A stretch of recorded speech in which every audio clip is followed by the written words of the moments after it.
So hello and welcome all. स्वागत है आप सभी का लेक्चर नंबर 4 में। ठीक। लेक्चर नंबर 4 में आज क्या करेंगे, सीधा प्रैक्टिकल इंप्लीमेंट। सबसे पहले माई को कनेक्ट कर लेते हैं। तो my space dash u root space dash p enter. ये कमांड क्यों नहीं चल रही है? क्योंकि पाथ नहीं सेट है। सही है ना। एक तरीका ये होता है कि सेट पाथ इक्वल्स टू, यहाँ पे टेम्परेरी पाथ ऐसे भी सेट कर सकते हो। क्या कमांड लिखोगे? सेट पाथ इक्वल्स टू, और पाथ यहाँ पे इंसर्ट करा देंगे। कहाँ जाना है? C drive, program files, MySQL server, bin. और ये एड्रेस कॉपी किया और यहाँ पे हम पेस्ट करेंगे और लास्ट में एंटर। सेट हो गया। अब वो कमांड दोबारा चलाओ, चल गई। यानी अगर आप परमानेंट नहीं करना चाहते हो तो आप टेम्परेरी भी सेट कर सकते हो। बात समझ आ गई ना। परमानेंट तो पता है, एडवांस सेटिंग में जाके एनवायरमेंट वेरिएबल में जाके सेट करते हैं। यहाँ पर हम पासवर्ड अपना एंटर कर रहे हैं। कनेक्ट हो गया। कैसे क्लियर करेंगे? System CLS. याद आया? कैसे लिखते हैं? System CLS. अब लेकिन कलर चेंज करना है तो क्या करेंगे? अब तो माई स्क्वेल खुल गया, अब तो कलर चेंज होगा नहीं। तो अब वो कमांड कमांड कलर वाली अब काम नहीं करेगी। वो कमांड तब करेगी काम जब तुम सीएमडी में काम कर रहे हो। लेकिन अब तुम माई स्क्वेल में काम करने लगे हो। तो तुम्हें माई स्क्वेल से बाहर निकलना है, सीएमडी में वापस जाना है। तो क्या करोगे? एग्जिट। और एग्जिट का शॉर्टकट होता है कंट्रोल जेड। क्या होता है? Control Z. तुम्हें कंट्रोल के साथ जेड दबाना है, ये इस तरह से बन के आ जाएगा। ठीक, और एंटर कर देना। आगे लिख के आ गया बाय। समझ गए? अब कर लो जो काम करना है। कलर 0A है ना। याद हो गया अब तो 0A सीएलएस। अब दोबारा माई में चलते हैं। लिखेंगे नहीं, बताया था ना, एरो की से वापस से कमांड आ जाती है। तो एरो की का यूज करेंगे। आ गया पासवर्ड। करेक्ट। System CLS. ठीक। कमांड्स के लिए मैं आप लोगों को कुछ रिटर्न नोट्स मैंने ऑलरेडी बना रखे हैं, तो उनसे चीज़ों को करेंगे, ज़्यादा आसान हो जाएगा। Let me check the notes first.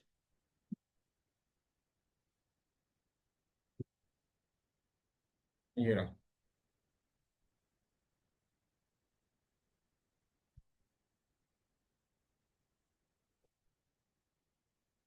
Listen, करना क्या है? सबसे पहले open C M D and type the command, ये तो कर लिया है ना। एसक्यूएल का वर्जन चेक करने के लिए my SQL space dash dash version लिखते हैं, ये भी कर लिया।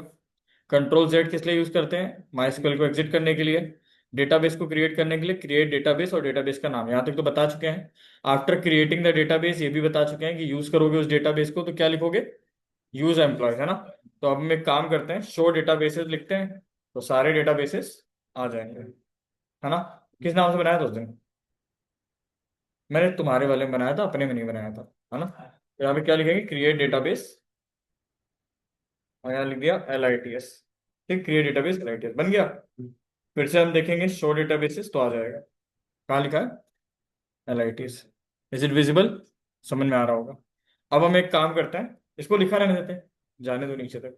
अब जिस डेटाबेस को यूज करना है ना, अब है उसके लिए क्या करेंगे? हाँ, यूज। और डेटाबेस का नाम क्या है?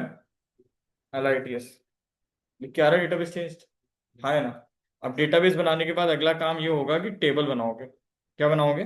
टेबल। तो क्या लिखा है? After creating the employees database and creating a table with in it, you can insert data into the table using the insert into command.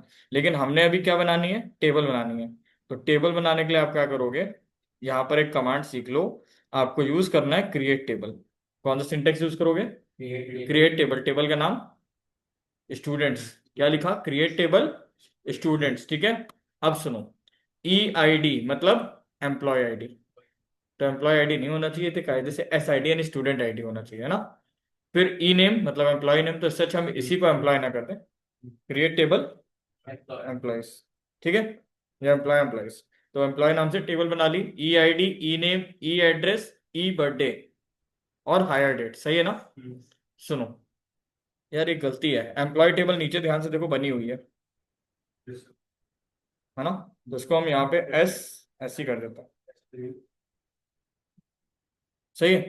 तो क्रिएट टेबल स्टूडेंट्स के नाम से टेबल बन जाएगी। किस डेटाबेस में? LITS वाले में। हाँ, हायर नहीं, हाँ ज्वाइन डेट लिख सकते हैं, या एडमिशन डेट। सही है ना। अब सुनो, तो SID यानी स्टूडेंट आईडी, डेटा टाइप क्या होगा इसका, इंटीजर होगा। ऑटो इंक्रीमेंट लगा दिया मतलब ऑटोमेटिक ये इंक्रीज होती जाएगी, जैसे पहला डेटा डाल दिया, अब जैसे नेक्स्ट डेटा डालोगे तो ऑटोमेटिक 2 समझ लेगा सीरियल नंबर, अब नेक्स्ट डेटा डालोगे ऑटोमेटिक सीरियल नंबर 3, फिर ऑटोमेटिक सीरियल नंबर 4, ऐसे होता रहेगा। और हमने इसको क्या बना दिया है, प्राइमरी की। इसको क्या बना दिया हमने, प्राइमरी की, क्यों, क्योंकि यही यूनिक होगी। ठीक, तो पूरी पूरी लाइन समझ में आई। एसआईडी का मतलब डेटा टाइप का नाम क्या है, सॉरी वेरिएबल का नाम क्या है, एसआईडी। डेटा टाइप क्या है उसका, इंटीजर। ऑटो इंक्रीमेंट क्यों लिखते हैं, ताकि उसमें ऑटोमेटिकली इंक्रीमेंट हो पाए। प्राइमरी की बना दिया ताकि ये पूरी डेटाबेस में यूनिक रहे, पूरी टेबल में ये यूनिक रहेगा। एस नेम मतलब स्टूडेंट का नाम। अब हम लोगों ने यहाँ पे क्या लिखा है, varchar 50। क्या लिखा है, varchar 50। मैं तुमको ये बताने जा रहा हूँ varchar का मतलब क्या है। varchar हम लोग देखो मॉडर्न डेटाबेस के अंदर, मॉडर्न एसक्यूएल के अंदर varchar नाम का एक डेटा टाइप यूज करते हैं। ठीक है, varchar का यूज बेसिकली कहाँ पे होता है, जब तुम वेरिएबल और कैरेक्टर मतलब एक साथ डालना चाहते हो, लाइक कोई एड्रेस स्टोर करना है, किसी का नाम स्टोर करना है, या फिर कोई सिटी स्टोर करानी है, किसी का कोई मैसेज स्टोर कराना है। तो हम डेटा टाइप स्ट्रिंग कल पढ़े थे ना, तो स्ट्रिंग यूज नहीं करेंगे, क्या यूज करेंगे, varchar। मॉडर्न एसक्यूएल के अंदर कहीं पर भी स्ट्रिंग नहीं यूज होता है, क्या यूज होता है, varchar। क्या लिखेंगे यहाँ पे, varchar।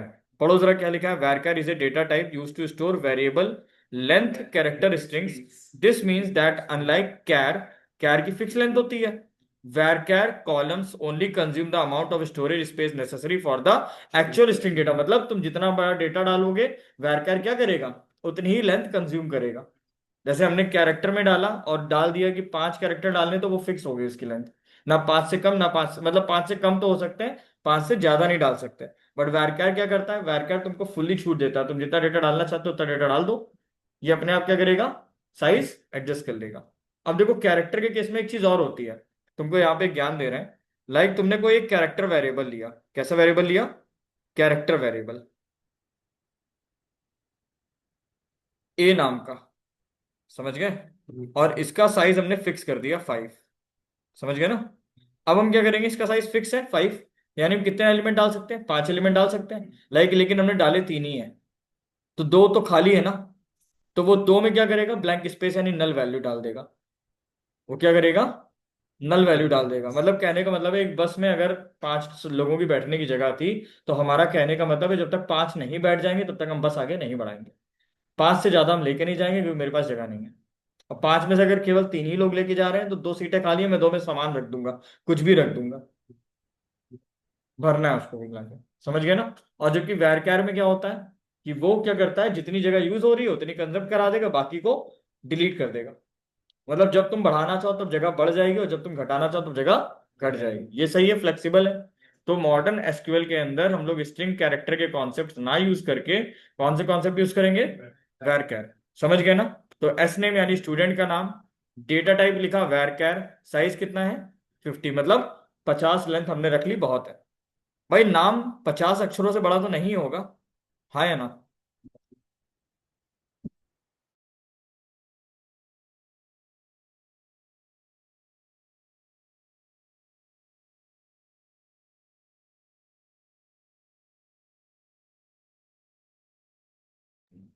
वैरकैर 50 का मतलब क्या है कि भाई देखो नाम है तो 50 कैरेक्टर से बड़ा तो नहीं होगा, चाहे कुछ भी हो जाए।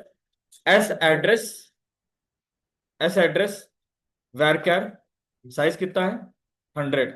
अच्छा एक बात बताओ, इसके आगे नॉट नल लगाया है, नॉट नल का मतलब क्या हो गया, वो फील्ड रिक्वायर है, आपको फिल्ड करनी ही पड़ेगी, आप उसको ब्लैंक नहीं छोड़ सकते।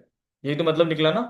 नॉट नल का मतलब क्या है, वो वैल्यू खाली नहीं जाएगी, मतलब नाम आपको भरना ही पड़ेगा, एड्रेस आपको भरना ही पड़ेगा। एक बार को आप बर्थडे डेट ना डालो, एडमिशन डेट ना डालो, चल जाएगा, लेकिन नाम और एड्रेस तो जरूरी है। समझ गए यहां तक, तो फर्स्ट लाइन क्लियर है, हाँ या ना। सेकंड लाइन क्लियर है, थर्ड वाली, एड्रेस में थोड़ा लंबा एड्रेस हो सकता है इसलिए 100 कर दिया। एस बर्थडे का मतलब स्टूडेंट बर्थडे, और उसका डेटा टाइप क्या जाएगा, डेट, पता है ना डेट क्यों जाएगा, तो बता ही चुके थे हम लोग कल। अगला क्या है, क्या हो बताओ, कुछ पूछना है, एडमिशन, अगला अगला कॉलम का नाम क्या है, एडमिशन डेट। और यहाँ पे क्या लिखा, इसका डेटा टाइप भी डेट रहेगा। जैसे तुम लोग एक्सेल में, तुमको याद होगा, एक्सेल में जब तुम कोई डेटा बनाते हो, जैसे तुमने नेम लिखना है तो नेम लिख दिया, और लेकिन अगर हम तुमसे कहते हैं तुमको एक कॉलम बनाना है, फर्स्ट नेम का अलग और लास्ट नेम का अलग, तो ऐसे ही तो लिखते। तो एसक्यूएल में एक चीज की दिक्कत है कि अगर दो मतलब कोई बड़ा शब्द है और उसके बीच में स्पेस आ रहा है, तो वो दोनों को अलग अलग मतलब गिनेगा। वो फर्स्ट अलग समझेगा, नेम अलग समझेगा। इन दोनों को कंबाइन करने के लिए इनके नीचे क्या लगाते हैं, अंडरस्कोर। अब ये एक शब्द बन गया। समझ गए? यानी एक्सेल में तो ऐसे ही लिख देते थे, क्योंकि एक्सेल में अलग अलग कॉलम बने होते, तो समझ में आ रहा था इस कॉलम में लिखा है, इसका मतलब ये है। लेकिन एसक्यूएल में उसको कैसे समझ में आएगा? इन दोनों के बीच में कोई कनेक्शन बॉन्ड लगाना पड़ेगा। तो कनेक्शन बॉन्ड कैसे आता है? अंडरस्कोर से। नहीं समझ में आया? आ रहा होगा। अब एक चीज का विशेष ध्यान देना। लाइक हमने यहाँ पे एडमिशन डेट लिखा है, तो एडमिशन डेट एक बड़ा शब्द है। तो एडमिशन वर्ड अलग है, डेट वर्ड अलग है, दोनों को कनेक्ट कैसे करेंगे? अंडरस्कोर। Very good. फिर हम एक एग्जाम्पल टू और समझ लेते हैं, एक नई टेबल और बना रहे हैं। Create table employees. ठीक है। पहला टपल है एम्प्लॉय आईडी। सही है ना? ई आईडी का मतलब इंटीजर, इंटीजर में रहेगा। ऑटो इंक्रीमेंट का मतलब अपने आप बढ़ता जाएगा। मतलब पहले वाले को आईडी मिलेगी 1, दूसरे को 2, तीसरे को 3, चौथे को 4, ऐसे मिलता जाएगा। और प्राइमरी की कर दिया। फिर फर्स्ट नेम वैरकर 15 नॉट नल। कौन बताएगा? आ गया होगा समझ में। फिर लास्ट नेम वैरकर 15 नॉट नल। मतलब लास्ट देखो, फर्स्ट नेम के बीच में भी अंडरस्कोर लगा है, क्यों? क्योंकि एक बड़ा शब्द है वो, लास्ट नेम के बीच में भी लगा है। बर्थ डेट का एक कॉलम बनाया, एम्प्लॉय की बर्थ डेट रिकॉर्ड करनी है, तो यहाँ पे क्या लिख दिया? Date data type. Hire date, इसका भी डेटा टाइप डेट हो गया। डिपार्टमेंट उसका स्टोर करेंगे, किस डिपार्टमेंट में काम करता है। मेरी कंपनी में अलग अलग डिपार्टमेंट होंगे ना, accounts, marketing, finance, sales, production. तो किस डिपार्टमेंट में काम करता है, डिपार्टमेंट का नाम लिखने के लिए वैरकार 50 कर दिया, क्योंकि अल्फाबेट्स ही होंगे वो। जॉब टाइटल सेम वही वैरकार। सैलरी किसमें स्टोर कराएंगे हम? डेसिमल में। लेकिन हमने क्या लिखा है? 10,2। What this 10,2 represent? कि सैलरी 10 अक्षरों से बड़ी नहीं होगी, और दशमलव के बाद हम सिर्फ 2 अक्षर एक्सेप्ट करेंगे। अब 10 अक्षर बहुत होता है। समझ गया? 1 करोड़ हो गया, है ना? तो मतलब 10 भी कोई जरूरत नहीं थी, 5-6 में हमारा काम चल जाता। ठीक। तो सैलरी डेसिमल में रखेंगे 10,2 का। लेकिन देखो, वर्स्ट केस में सोचना है ना हमको, तो हम डेवलपर हैं, हम प्रोग्रामर हैं, तो हमको तो वो भी सिनेरियो सोच के चलना है कि आगे ये हो सकता है।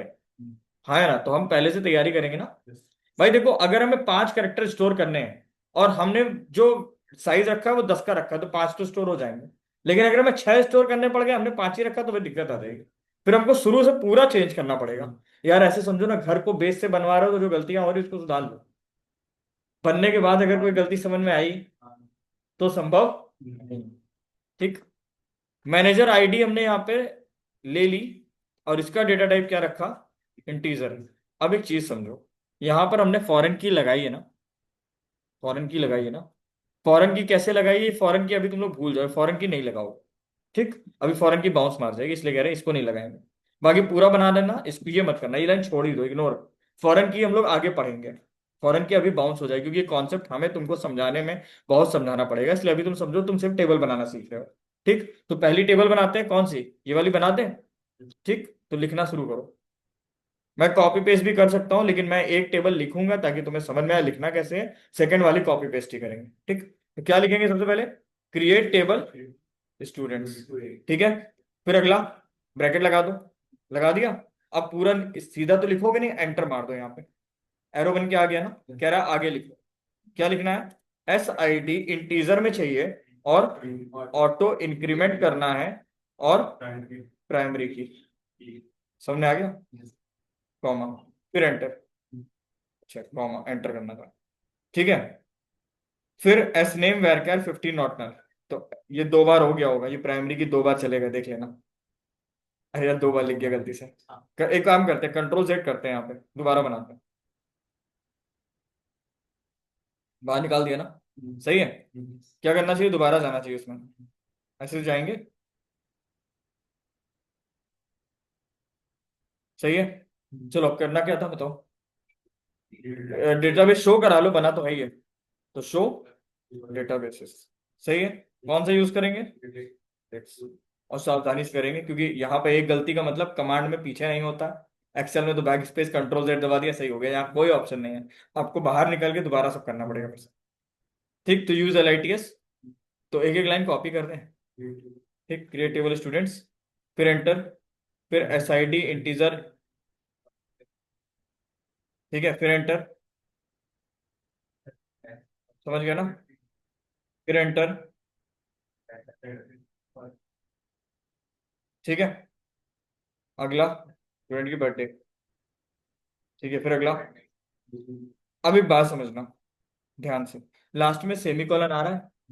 ये सेमी कॉलन क्या करता है? पूरे क्वेरी को एग्जीक्यूट कराएगा। तुमने क्वेरी एक लाइन में नहीं लिखी है, तुम्हारी क्वेरी टोटल 6 लाइन में गई है। हाँ है ना? एग्जीक्यूट अभी तो देखो कॉमा लगा रहे थे तो एंटर करता जा रहा था, एग्जीक्यूट तो उसने कराया नहीं। एग्जीक्यूट कब कराता है? जब सेमी कॉलन आता है। जब तक सेमी कॉलन नहीं तब तक एग्जीक्यूट नहीं। तो लास्ट में हमने देखो ये जो ब्रैकेट यहाँ स्टार्ट किया था इस जगह पे, ये लास्ट में यहाँ बंद किया है ना, एकदम लास्ट में, और सेमी कॉलन भी लगा दिया। अब यहाँ पर एंटर करो, क्या लिख के आ रहा है? क्वेरी ओके, 0 रोज इफेक्टेड, यानी एक टेबल बन गई है। ये टेबल कहाँ बनी है? LITS वाले डेटाबेस के अंदर। यानी व्हेन वी सर्च, अगर हम यहाँ पे कमांड लिखें शो टेबल्स, जैसे शो डेटाबेस लिख रहे हैं तो वैसे क्या लिखो? Show tables. बता दिया ना उसने कि टेबल्स इन LITS नाम के डेटाबेस के अंदर कौन सी टेबल बनी है? स्टूडेंट्स। सही है, एक और बनाते हैं। अभी हमारा कौन सा डेटाबेस एक्टिव है? वही LITS वाला एक्टिव है। ठीक, तो इसको पूरे को कॉपी पेस्ट तो नहीं करेंगे, गलती हो जाएगी, क्योंकि हमें नीचे वाला हटाना भी है आगे। कहाँ तक कर सकते हैं? यहाँ तक तो कर सकते हैं। ये वाला कॉमा नहीं चाहिए, क्योंकि इसके आगे तो हम बंद कर देंगे ना, पेस्ट एनीवे। ठीक है ना? फिर इसके बाद एक ब्रैकेट और लगाओ और सेमीकोलन लगा के आ गया, क्वेरी ओके, 0 रोज एक्सपेक्टेड। क्लियर है? फिर से शो टेबल्स करें। अब कितनी टेबल दिखाएगा? 2। अरे लेकिन इसमें क्या दिक्कत है, ये कि क्वेरी वही वाली वापस देगा। शो टेबल्स कितनी दिखाएगा? 2। आ रही है टेबल इन LITS एम्प्लॉयज और स्टूडेंट। अब सुनो, हमें किसी पर्टिकुलर टेबल का ढांचा देखना है। ढांचा का मतलब स्ट्रक्चर। ठीक, तो उसके लिए कमांड यूज होती है सीमा। DESC। क्या कमांड यूज होती है? DESC मतलब डिस्क्राइब। DESC का मतलब डिस्क्राइब। तो यहां लिखोगे DESC स्पेस, क्या लिखेंगे? सेमीकोलन। आ गया? यही तो बनाई थी, एक बार ध्यान से समझो, जो लिखा था वही आ रहा है कि नहीं आ रहा? देखो एम्प्लॉय आईडी में नल नहीं लेगा। क्यों नल नहीं लेगा? क्योंकि वो प्राइमरी की है, प्राइमरी की कभी नल नहीं हो सकती। वो क्या कर रहा है? ऑटो इंक्रीमेंट कर रहा है उसमें। और फर्स्ट नेम, उसमें नल नहीं लेगा, क्योंकि उसमें तो हमने नॉट नल लिख के दिया था। लास्ट नेम में भी नल वैल्यू नहीं लेगा, कह रहा है ना, नल वैल्यू नहीं लेंगे। अच्छा, birth date, hire date, department, job title, salary, इनमें ले लेगा? ले लेगा। क्यों? क्योंकि हमने बोला ही नहीं है कि नल, मतलब हमने बोला ही नहीं है इसको कि नल के बिना काम ना करना, तो नल के बिना भी काम कर लेगा। ठीक, दूसरी वाली देखनी, क्या लिखेंगे? DESC, बताओ भाई, स्टूडेंट्स। ये लो आ गया, समझ में आया? DESC का मतलब क्या समझ में आया? डिस्क्राइब। अब सुनो, देखो शो टेबल्स कमांड क्लियर है, शो टेबल्स नाम की कमांड क्लियर है। डिस्क्राइब स्टूडेंट्स लिखो या DESC स्टूडेंट्स लिखो, मतलब सब चीजें ओके हैं। हमने DESC स्टूडेंट लिखा तब भी ये आ रहा था। अगर हम यहाँ फुल फॉर्म इसका लिख देते डिस्क्राइब स्टूडेंट्स, तब भी यही आता। देखो, है ना? अगर हम यहाँ लिख देते शो कॉलम्स फ्रॉम एम्प्लॉयज, तब भी यही आता।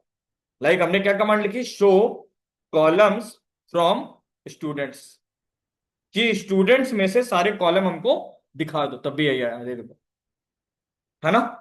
अगर हम यहां लिखते शो कॉलम्स फ्रॉम, क्या टेबल थी? एम्प्लॉइज, तब भी यही आता। यानी टेबल का स्ट्रक्चर देखने के लिए मेरे पास 3 रास्ते हैं। पहला रास्ता DESC, दूसरा रास्ता डिस्क्राइब, तीसरा शो कॉलम्स फ्रॉम टेबल का नाम। क्लियर है? अगला देखते हैं क्या कह रहा है। Change data type of any column, किसी कॉलम का क्या करेंगे? डेटा टाइप चेंज कर देंगे। जैसे कि क्या कह रहा है, आपको लिखना है ऑल्टर शब्द। ऑल्टर का मतलब क्या होता है? हम चेंज करना चाहते हैं, टेबल में चेंज करना चाहते हैं, और उस टेबल का नाम बता दिया। लाइक हमने कहा ऑल्टर कमांड चला दो, मेरी टेबल पे चलाना, टेबल का नाम एम्प्लॉयज है। समझ गए? फिर हम नीचे लिखेंगे मॉडिफाई कॉलम, किस कॉलम को मॉडिफाई करना है उसमें डेटा टाइप भी डाल दो। तो हमने लिखा ऑल्टर कर दो टेबल को, एम्प्लॉयज वाली को मॉडिफाई करना है हमको कॉलम सैलरी वाला, जिसमें कि डेसिमल 10,2 लिखा था, अब उसमें डेसिमल कितना करना चाहते हैं? 12,2। नहीं समझ में आया? क्लियर है? तो इसको कॉपी करा, हम कॉपी कर रहे हैं क्योंकि देखो टाइम नहीं वेस्ट सर कर, एक बार रिपीट कर दीजिए। रिपीट कर दे रहे हैं। सुनो, लाइक फॉर एग्जाम्पल ऑल्टर करना है, ऑल्टर का मतलब होता है अपडेट करना या करेक्शन करना। टेबल में करना है ना, तो ऑल्टर टेबल लिखा। टेबल का नाम बताओ, तो एम्प्लॉयज है टेबल का नाम। मॉडिफाई करना है कॉलम को, ये भी लिखो, मॉडिफाई करना है कॉलम को। किस कॉलम को मॉडिफाई करना है? सैलरी वाले को। उसमें सैलरी वाले कॉलम में क्या मॉडिफाई करना है भाई? उसमें डेसिमल 12,2 लिख दो। अब जो भी कुछ लिखा हो उसको उससे मतलब नहीं है। हो सकता है कुछ ना भी लिखा हो, जीरो पड़ा हो वहां पे, नल पड़ा हो वहां पे, तो उसको रिमूव कर देगा, ये चीज डाल देगा। तो सिंटैक्स भी तो यही कह रहा था, ऑल्टर टेबल लिखना है, तो हमने ऑल्टर टेबल लिख दिया। फिर कह रहा था टेबल का नाम बता देना, है ना, तो हमने टेबल का नाम बता दिया। फिर क्या बोल रहा था? मॉडिफाई कॉलम लिख देना, तो हमने कहा चलो मॉडिफाई कॉलम लिख देते हैं। फिर कह रहा था कॉलम का नाम बता देना, हमने कहा चलो कॉलम का नाम बता दिया। फिर कह रहा था नया डेटा टाइप दे दो, तो हमने नया डेटा टाइप दे दिया। यानी सिंटैक्स अगर समझ में आ गया तो कमांड से खेल सकते हो। जैसे एक्सेल में वही बात है, फॉर्मूले अगर समझ में आ गए तो चार फॉर्मूले मिला के भी नया फॉर्मूला खुद का बनाया जा सकता है। यही तो बात है ना। इसको कॉपी करा, एंटर। क्या लिख के आ रहा है? Query okay, zero row affected, record zero, duplicate zero, warning zero. अच्छा, चेंज तो हुआ है ना? किसमें चेंज हुआ है? एम्प्लॉय वाले में। तो एम्प्लॉय वाले के अगर सारे कॉलम दोबारा निकाल के देखे जाएं तो समझ में आ जाएगा क्या चेंज हुआ। कितना लिख के आ रहा है सैलरी में? डेसिमल 12,2। पहले क्या लिख के आ रहा था सैलरी में? नहीं आया। किसी को दिक्कत है यहां तक? ऑनलाइन जितने लोग कनेक्टेड है सबको समझ में आ रहा है? Yes yes sir. सर। ठीक है। हाँ sir. Now what the next is, add a new column. अब क्या करना है हमको? क्या लिखा है समझो, मतलब टेबल में कोई कॉलम ऐड करना भूल गए थे, उस कॉलम को बाद में ऐड करेंगे। लाइक नया कॉलम ऐड करना है, तो क्या सिंटैक्स है उसका? ऑल्टर टेबल लिख दो। उसमें भी वही कह रहा था, योर टेबल नेम, मतलब टेबल का नाम बता दो। अब उसमें कह रहा था मॉडिफाई कॉलम, इसमें क्या कह रहा है? Add column. नए कॉलम का नाम बताओ, है ना, कौन सा कॉलम ऐड करना है। अब उस कॉलम का नाम तो बता दिया, उसका डेटा टाइप भी तो बताओ।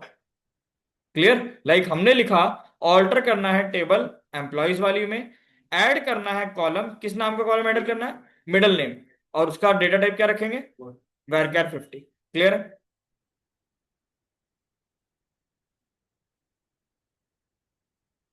ठीक है, ऐड हुआ होगा ना? तो क्या करें, देख लें एक बार। देखो मिडल नेम वाला ऐड हुआ, कहाँ गया ये? एकदम लास्ट में। भाई बीच में इंसर्ट नहीं होता है, लास्ट में ही होता है। ठीक। पोजीशन बाद में शिफ्ट करना सिखाएंगे, अभी सीधे सीधे चल रहे हैं। अब क्या लिखा है? रीनेम अ कॉलम, मतलब किसी कॉलम का नाम बदल देंगे। ठीक। क्या सिंटैक्स है? ऑल्टर टेबल लिखो, टेबल का नाम बताओ। चेंज कॉलम लिखो, ओल्ड वाले कॉलम का नाम क्या था, स्पेस न्यू वाले कॉलम का नाम क्या है, फिर डेटा टाइप क्या है। मतलब ऑल्टर टेबल एम्प्लॉय लिख दिया, एम्प्लॉय टेबल में चेंज करना है। चेंज करना है कॉलम को, किस कॉलम को? डिपार्टमेंट वाले कॉलम को चेंज करना है। जिस कॉलम का नाम पहले डिपार्टमेंट था, अब उसका नाम क्या होगा? Department name. सही है? ठीक।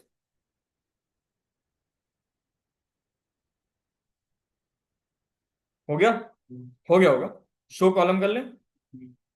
देखो कहाँ है? हो गया। पहले क्या था? डिपार्टमेंट, और अब क्या है? समझ में आ रहा है कि नहीं? ठीक। अगला क्या लिखा है? ड्रॉप अ कॉलम, मतलब किसी कॉलम को हटा देना, उस कॉलम की जरूरत ही नहीं है। एक्सेल में करते हैं ना, कंट्रोल माइनस कंट्रोल प्लस। तो ड्रॉप कॉलम के लिए क्या करेंगे? ऑल्टर टेबल लिखा, टेबल का नाम बता दिया। ड्रॉप कॉलम लिखेंगे, कॉलम का नाम बता देंगे, वो कॉलम हट जाएगा। ठीक। करके देखें।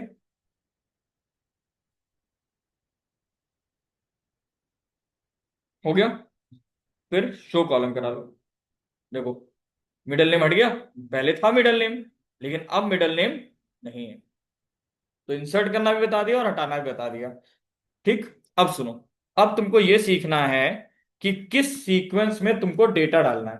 ये सीखना बहुत जरूरी है, और यहीं पे तुम लोग गलती करोगे करोगे करोगे, 110% करोगे। बहुत ध्यान समझना। हो सकता है पहली बार में समझ में अच्छे से आ जाए। ठीक। एक एक लाइन समझते हैं। क्या लिखेंगे पहले? Insert into employees. सही है, यानी कि हमको एम्प्लॉयज में डेटा इंसर्ट कराना है। ठीक है। ब्रैकेट ओपन करो, ब्रैकेट को बंद कर दो। अब तुम्हारी टेबल में जितने भी कॉलम हैं उन सबके नाम एक एक करके एक एक करके एक एक करके लिखो। समझ रहे हो? एक एक करके एक एक करके सबके नाम लिखो। कहने का मतलब क्या है? हमने सबसे पहले लिख दिया एम्प्लॉय आईडी, सेम वहीं से उठा के लिखोगे, सेम वहीं से उठा के लिखोगे।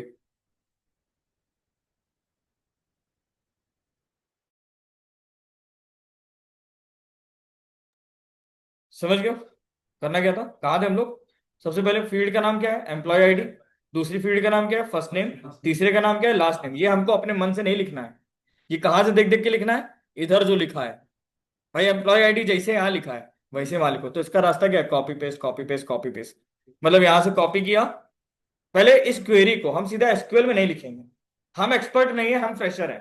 पहले हम क्वेरी कहाँ लिखेंगे, नोटपैड में, बाद में हम लोग कॉपी पेस्ट कर लेंगे। क्योंकि अगर वहां हमसे कोई गलती हुई तो पता चला हम पूरा लिख चुके हैं, फिर वो खराब हो गया, फिर हमको शुरू से शुरू करना पड़ेगा।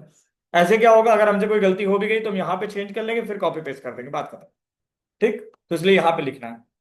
देखो, एम्प्लॉय आईडी, इसमें डेटा इंसर्ट होगा, कॉमा लगाओ। फर्स्ट नेम, इसमें डेटा इंसर्ट होगा, बिल्कुल होगा, फिर कॉमा लगाओ। लास्ट नेम में भी होगा, फिर कॉमा लगाओ। बर्थ डेट में भी होगा, फिर कॉमा लगाओ। हायर डेट, फिर department name, job title, salary, manager ID, सब में होगा। तुम लोग के केस में मैनेजर आईडी है नहीं, हाँ है ना? अब सुनो, ये ब्रैकेट यहां स्टार्ट होगा, ये ब्रैकेट यहां बंद होगा। किस जगह पे होगा, इस पूरी लाइन को एक बार गौर से समझ लो, देख लो एक बार इस लाइन को। यानी जितने कॉलम के हम लोग नाम लिख रहे हैं, उतने कॉलम्स को पहले हमें एक ब्रैकेट में रख देना है। डेटा तो बाद में इंसर्ट करेंगे, पहले क्या करेंगे, जितने कॉलम्स की जरूरत है उतने कॉलम्स को एक ब्रैकेट के अंदर कॉमा लगा के रख दो। उसके बाद एक शब्द लिखो, क्या शब्द लिखेंगे, वैल्यूज। क्लियर? अब सुनो, एम्प्लॉय की आईडी कितनी है, 1। फर्स्ट नेम क्या हो गया, अंकित। लास्ट नेम क्या हो गया, गुप्ता।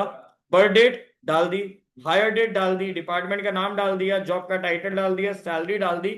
ठीक है, मैनेजर आईडी डालनी नहीं है तो डालोगे नहीं, नहीं डालना, ठीक है।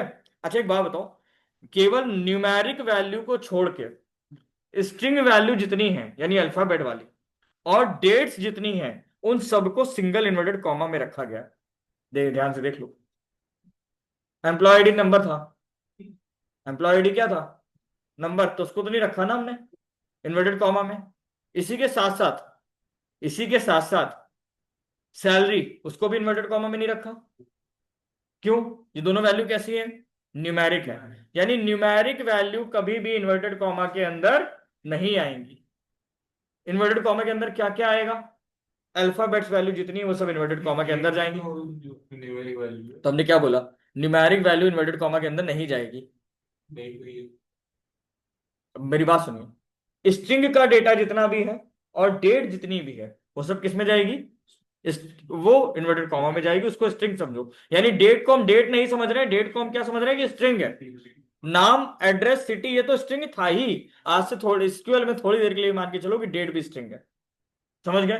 अब सुनो, ये तुमने पहला डेटा इंसर्ट किया, पहले डेटा को ब्रैकेट के अंदर रखा गया कि नहीं रखा गया, ध्यान से देखो। एक चीज और ध्यान रखना, जिस सीक्वेंस में तुम्हारी हेडिंग है, जब तुम डेटा डालोगे तो भी उसी सीक्वेंस में डालोगे।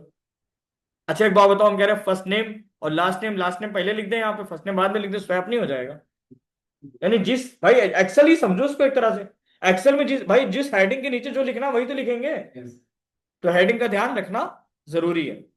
ठीक, फिर पहला डेटा एक ब्रैकेट के अंदर आया पूरा, पहला डेटा पूरे एक ब्रैकेट के अंदर आया, उसके बाद कॉमा लग गया लास्ट में।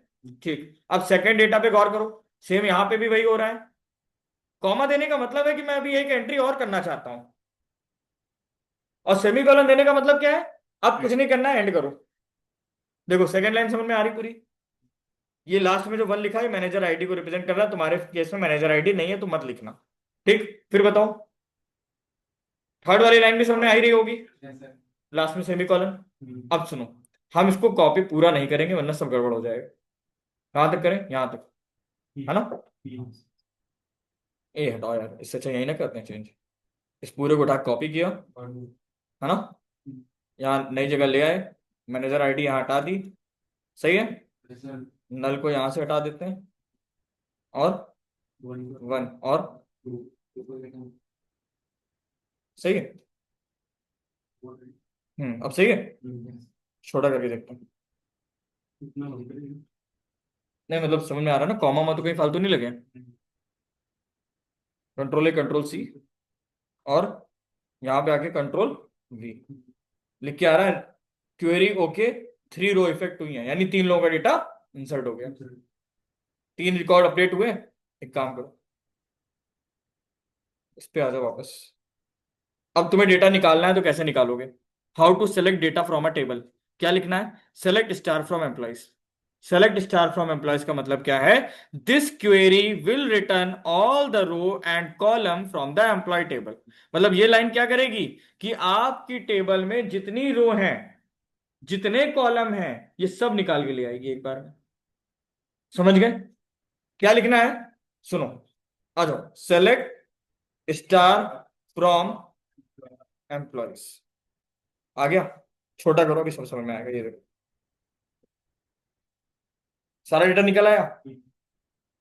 हाँ जी और ना जी, और सही आया एकदम। ब्लैक ग्रीन अच्छा लग रहा है। अब सुनो, अब ये वाली क्वेरी क्या करेगी? बी नंबर क्वेरी क्या करेगी? पढ़ो, बी नंबर क्वेरी में क्या लिखा है? This query will only return the specified column for all row in the employee table. कह रहा है कि ये क्वेरी क्या करेगी, तुम जितने कॉलम बोलोगे सिर्फ उतने निकालेगी। पहले वाली क्या कर रही थी? सारे कॉलम का डेटा दे रही थी, सारे कॉलम प्लस सारी रो का डेटा दे रही थी। लेकिन ये वाली क्वेरी क्या करेगी कि जिस जिस कॉलम का नाम देंगे सिर्फ उसी उसी कॉलम का डेटा आएगा। यानी क्या लिखना है? सेलेक्ट करना है एम्प्लॉय आईडी को, फर्स्ट नेम को, लास्ट नेम को, उसकी हायर डेट को, उसकी सैलरी को। किससे? एम्प्लॉय से। हम इसमें थोड़ा चेंज करेंगे।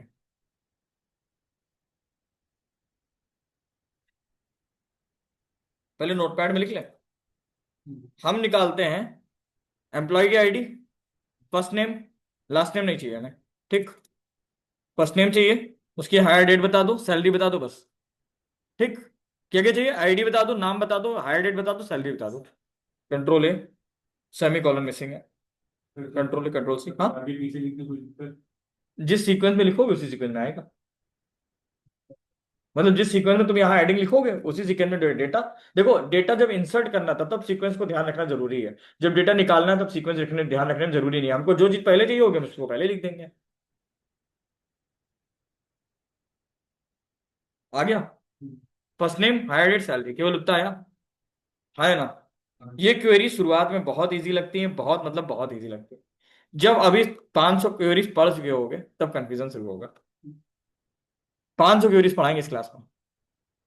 मतलब समझ लो, तुम इसके बाद गूगल का भी इंटरव्यू तुम निकाल लो आराम से। सच में, गारंटी, मेरी गारंटी 110%। एसक्यूएल का कोई ऐसा क्वेश्चन ही तुमको नहीं आता होगा।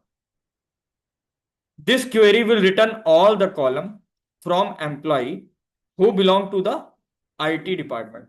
समझ गए? मतलब क्या समझे कि अब केवल वो डेटा आएगा जिसका डिपार्टमेंट कौन सा होगा? आईटी होगा। अच्छा, इसके लिए करना ये चाहिए था कि डेटा 3 ही लोगों का तो है मेरा, 10 15 20 लोगों का होता तो यार निकलता तो अच्छा भी लगता कि 3 लोगों का डेटा निकला उसमें से। अब 3 में से भी एक एंट्री निकाल के देगा उनको, है ना? तो लिखना क्या? लेकिन क्वेरी समझनी, क्वेरी तो वही है, 10 के लिए भी वही है, 100 के लिए भी वही है, 1 के लिए भी वही है। सेलेक्ट स्टार फ्रॉम एम्प्लॉयज, क्या मतलब है इसका? इतनी बात का तो मतलब ऊपर सीख चुके हैं ना क्वेरी नंबर 1 में कि एम्प्लॉय टेबल से सबका डेटा निकाला हो। लेकिन यहां पर एक क्लॉज आ गया, क्लॉज का नाम क्या है? Where. Where clause, where clause क्या करता है? कंडीशन लगाने में मदद करता है। वेयर डिपार्टमेंट का नाम क्या हो? आईटी हो। यानी यहां तक तो सही था, वेयर जैसे ही आया पूरी पिक्चर बदल गई। तो यहां पर हम इस क्वेरी को निकालते हैं। पेस्ट करा, एंटर किया, आ गया। केवल अंकित का डेटा आया क्योंकि केवल अंकित ही आईटी डिपार्टमेंट से था। हाँ जी और ना जी। ठीक, अगला। This query will return all the column from all employee sorted by the hire date column in descending order. मतलब यहां पर क्या होगा? सारे लोगों का डेटा तो मिलेगा, लेकिन हम यहां पे शॉर्टिंग कर रहे हैं। शॉर्टिंग किस बेस पे कर रहे हैं? डिसेंडिंग ऑर्डर में, हायर डेट के हिसाब से। मतलब जिसकी ज्वाइनिंग सबसे पहले हुई होगी उसका डेटा सबसे बाद में आएगा, और जिसकी ज्वाइनिंग सबसे लास्ट में हुई होगी उसका डेटा सबसे ऊपर आएगा। क्वेरी को समझ लेते हैं। तो सेलेक्ट स्टार फ्रॉम एम्प्लॉय, यहां तक तो ठीक कहानी है, लेकिन आगे क्लॉज आ गया। अब यहाँ पे क्लॉज का नाम क्या है? Order by. तो वेयर समझ में आ गया था, ऑर्डर बाय समझते हैं। ऑर्डर बाय किस ऑर्डर में? हायर डेट में ऑर्डर लगाना है। बाय डिफॉल्ट तो असेंडिंग ऑर्डर होता है, लेकिन हम यहाँ क्या कर रहे हैं? Descending order. ठीक, अब देखना ध्यान से। हायर डेट 10 मार्च 2022, सबसे लास्ट इसी की है। उसके पहले किसका हुआ था? 15 फरवरी 2022। उसके पहले किसका हुआ था? 1 जनवरी 2022। अरे आया नहीं आया? यानी डेटा के साथ खेल सकते हैं, लेकिन अभी तुम लोग एक काम करना, जो डेटा बनाना उसे 15 20 लोगों का बना के रख लेना। मतलब एक ही बार की तो मेहनत है, और सिस्टम फिक्स कर लेना कि जिस सिस्टम पे आप रहो उस पे और कोई ना रहे। 15 20 लोगों का डेटा एक बार बना के रख देना, फायदा तुम्ही को होगा उससे। भाई अभी हम लोग और क्वेश्चन करेंगे। क्वेरीज और बड़ी बड़ी बनेंगी तो रिजल्ट भी अच्छे आएंगे, तो थोड़ा मजा आएगा काम करने में। ठीक। और सुनो, अपडेट वाला बता दें क्या अभी, कि ज्यादा हो रहा है? इतना ही रखे ना, वरना बाउंस हो जाएगा, पहले तक कर लेना चाहिए मेरे ख्याल से, है ना? वरना तो अभी करते रहेंगे तो देखो कितनी क्वेरी है। अभी पहली क्लास में लगभग लगभग 37 क्वेरी है। कहाँ तक खत्म किया हम लोगों ने? 15 अभी सिर्फ। अभी सिर्फ हमारी क्वेरी कहाँ तक खत्म हुई है? 15 तक, है ना? यही तो करा है। ठीक, 15 15 के सेट में करेंगे आज रोज, 15 क्वेरी डेली।